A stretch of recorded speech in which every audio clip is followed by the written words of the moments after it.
저는 부처님께서 가르쳐 주신 진리의 법칙에 모든 것을 올인해 가지고 믿고, 그리고 부처님의 가르침을 따를 것이며, 내 스스로 자성불, 내 마음속에 있는 그 자성불, 교묘한 형태로 임재하고 있는 그 자성불을 깨닫고자 연불을 합니다.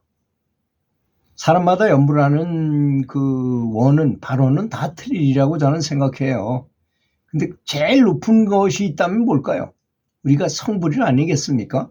그런데 성불은 내가 감히 어떻게 성불을 할 수 있어, 이렇게 생각하는 분도 있고, 또 뭐 어느 정도까지만, 난 극락까지만 가는 걸로 그냥 만족하겠다, 극락에 들어가는 것만 목표로 하겠다, 그럼 좀 낮은 등급일 거 아니겠습니까?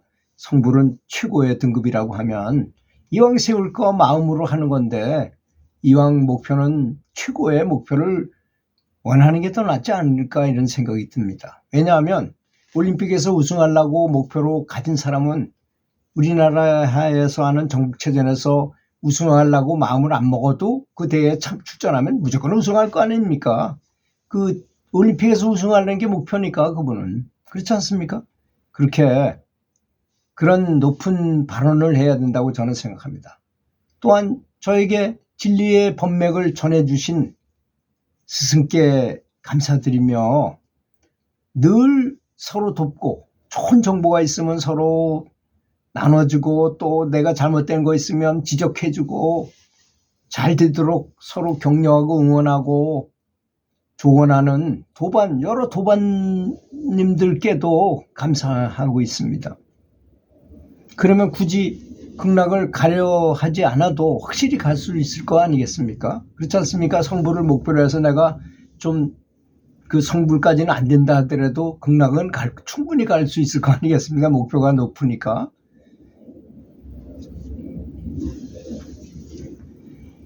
만약에 극락을 가고 싶다고 한다고 누구나 극락에 갈까요? 나는 그렇지 않다고 생각합니다.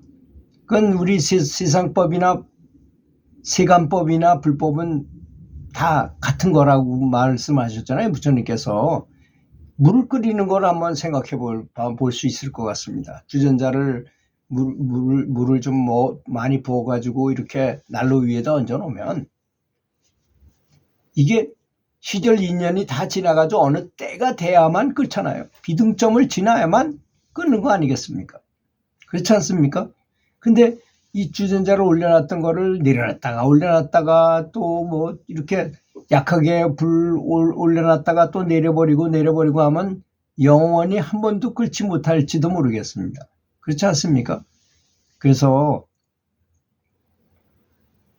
계속 연결해서 물 끓이듯이 계속 집중해가지고 계속 연불을 이어지게 해야 될 것이라고 저는 생각합니다. 자비경에서 말씀처럼 살아있는 모든 존재들이 육체적, 정신적 고통에서 벗어나 항상 평안하고 행복하기를 기도하며 연불을 해야 할 것입니다.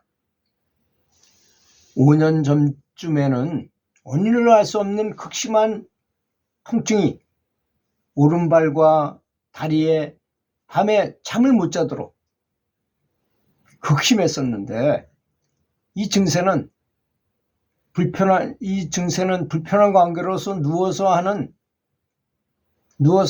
너무 불편하니까 앉아서 연불 못하고 누워서 연불을 했다는 것입니다. 그 대신 누워서 하면서 내가 앉아서 해야 되는데 누워서밖에 못합니다 하면서도 더 죄송하다는 마음으로 아주 더 열심히 했던 것입니다. 그랬더니 언제 그랬냐는 듯 말끔하게 고쳐져서 내가 아팠는지 기억이 잘 안 난다는 것이었습니다. 그렇잖아요. 사람이 병이 낫고 나면 내가 언제 그랬던 거, 이런 생각이 들어요. 원래 안 아팠으니까 나는 금방 까먹어요. 왜 병이 들었는지 이거에 대해서 해보지도 않고.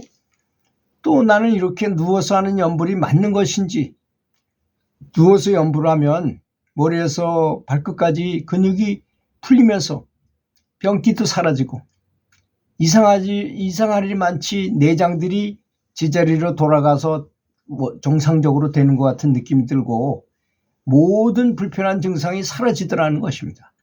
이완했기 때문에 그런 거죠. 3년 전부터는 몸이 좋아져서 앉아서 연불을 하니 몸 안에 에너지가 넘쳐 흐르는 듯하고, 그전엔 누워서밖에 못했는데 이제 앉아서 하니까 마치 전기를 만지듯이 짜릿짜릿한 느낌이 들어서 전신에 아주 독특한 기분 좋은 자극을 주게 된다는 것입니다. 몸의 아픈 모든 부분들이 자연스럽게 모두 좋아져서 하루 종일 직장에서 힘들던 피로가 오히려 연불을 하면 싹 풀리더라는 것입니다. 그래서 그 정도는 돼야 될 것 같아요. 살다가 피곤해지면 연불을 한바탕 쫙 하고 나면 피로가 쫙 풀리는 그런 정도의 수준에 가야 된다고 저는 생각합니다. 그래서 제가 아는 도반분은 아주 종종 높은 경지에 많이 가는 분인데, 그분이 하신 말씀이 이완하지 않으면 아무것도 안 된답니다. 그래서 이완이 가장 중요하다. 그분이 하는 말씀은 몸에서도 이완해야지만 마음에서도 이완해야 된다 그래요. 그런 것을 말하는 것입니다. 자기 나름대로 방법이 다 있으리라고 생각합니다. 또 어느 날 연불 중에 하얀 빛이 자동차의 헤드라이트처럼 비추기도 하고, 어느 방향에서 비추는지 모를 때가 많을 정도로 비추다가 사라지기도 하더라는 것입니다.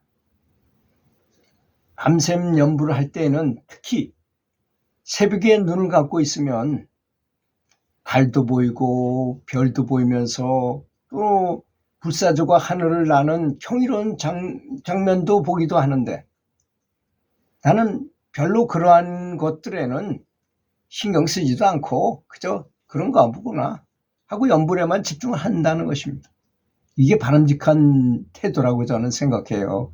그런 게 나타나든지 말든지. 그런데 그런 현상이 일어났다고 누구한테 자랑하고 과시하게 되면 약해진다 그랬죠, 제가. 그러면 옆에 있는 마구니들도 듣고 어떻게든 그런 걸 뺏어가려고 그럽니다. 그러니까 주의해야 된다. 내면에 있는 체험을 함부로 얘기할 필요가 없습니다. 그거 얘기 안 하고도 충분히 할 얘기가 많아요. 다른 사람 충분히 다 도와줄 수 있어요. 그거 안 해도. 그렇게 자랑 안 해도. 또 사람들은 어떤 알 수 없는 이 안테나가 다 있어요. 저 사람이 어느 정도 등급인지 무엇으로 보든 간에 다 자기 나름대로 볼 수 있습니다. 그렇기 때문에 별로 걱정 안 하셔도, 내면의 체험을 얘기 안 했으니까 저 사람이 나를 못 알아보는 거 아닌가 이렇게 걱정할 필요 없다는 것입니다. 그리고 나는 연불을 할 때는 늘 최고로 기쁜 표정으로, 아주 만족스럽고 기쁜 표정으로 하고, 국태민안, 나라가 태평하고 국민들이 안정되는 그런 걸 기도하면서 이렇게 연불을 한다는 것입니다. 왜냐하면 내가 잘 되면 주변이 다 잘 되게 돼 있고 나라도 잘 되게 돼 있습니다. 나라가 지금 시끄럽다면 내 마음속에 무엇인가가, 내 업장이 그런 일을 벌인 것입니다. 그래서 나를 정화하고 내가 나의 업장을 소멸하면 그런 현상도 없어지리라고 저는 믿습니다. 저는 요즘 반성을 참여를 많이 합니다. 주변에 있는 일, 내 주변에 풍수에도 없고 또 불편한 일이 없었는데, 아니 요즘 무슨 건물을 철거한다는데 노조 이런 사람이 와서 막 데모를 하고, 말도 안 되게 와서 데모를 하고 막 그런 걸 보고, 야, 이게 바로 내 마음에 아직 업이 남아서 그렇구나 해가지고 제가 그분들하고 아무 관계없이 제 스스로를 업장을 소멸한 적이 있습니다. 그런 자세를 갖는 것이 바람직하리, 연불자는 바람직하리라고 저는 생각하고 있습니다. 그리고 부처님에 대한 감사함이 크면 클수록 연불이 더 높은 경지까지 간다는 것도 느꼈습니다. 또 연불 도중에 화장실을 가려고 걸을 때에는 전신의 기혈이 아주 원활하게 움직이면서 평상 동안 손발이 찼던 나에게 전신에서 열이 펄펄 나도록 건강이 찾아와서 얼굴에서 화색이 돌고 기분이 항상 좋다고 어느 수행자의 글에서 읽어 올렸습니다. 제 체험이 아닙니다. 제 체험이 아니고 어떤 수행자가 체험한 얘기를 제가 읽어 올린 것이었습니다. 아까 제가 몇 번에 걸쳐서 강조한 말씀 중에 내면에서 뭘 봤다래 가지고 그걸 다른 사람한테 떠벌리고 하면서 자랑하지 말라는 것입니다. 절대로 자랑하지 말라는 것입니다. 그게 좋은 것이든 나쁜 것이든 간에 그렇게 자꾸 떠벌리게 되면 그 무속인이나 다를 게 뭐가 있겠습니까? 그 말 나오는 대로 막 떠드는 걸 수구공이라고 말하는데요. 타도 모르게 막 주워 섬기는 거 있잖아요. 자꾸 그렇게 돼버려요. 나중에 아주 곤란한 일을 겪게 됩니다. 자기가 있는 잔고가, 은행의 잔고가 다 털려나가서 아무것도 없게 된다는 걸 아셔야 됩니다. 그죠? 보아도 본둥 만둥, 못 봐도 못 본둥 만둥. 그저 염불에 집중하고 부처님을 보도록 노력하고 부처님을 닮아가도록 노력하는 것이야말로 최고의 수행이라고 생각합니다. 들어주셔서 감사합니다.